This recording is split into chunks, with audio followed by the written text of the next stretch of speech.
Məşğulluq bələdçisində xoş gördük. Özünü məşğulluq proqramı iştirakçılarının, daha dəqiq desəm, məşğulluğa dəstək layihəsinin iştirakçılarının üzünü güldürəcək bir xəbərlə gəlmişəm.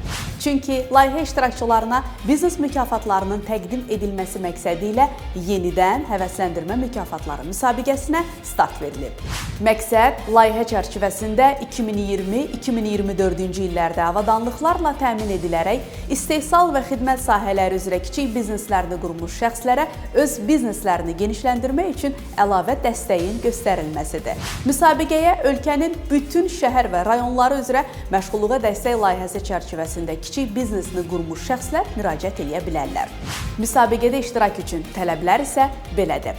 Biznes fəaliyyətinin birinci ilini biznes plana uyğun olaraq tamamlamalı, istifadəsinə və ya mülkiyyətinə verilmiş əmlaklarla fəaliyyət istiqamətinə uyğun biznes fəaliyyəti ilə məşğul olmalıdır. Qeydiyyata alınmış vergi ödəyicisi olmalı və son 12 ay ərzində vergi və digər məcburi sosial ödənişləri tam şəkildə ödəməli, borcu olmamalıdır. Hər bir benefisiar yalnız bir dəfə bu müsabiqədən faydalana bilər. İştirak üçün ekranda gördüyünüz bölmədəki linkdən qeydiyyatdan keçə bilərsiniz. Növbəti mərhələdə müsabiqənin tələblərinə uyğun olan şəxslərə biznes plan nümunəsi göndəriləcək, təqdim ediləcək biznes planlar qiymətləndirildikdən sonra isə qalib şəxslərə əlavə dəstək göstəriləcək. Uğurlar!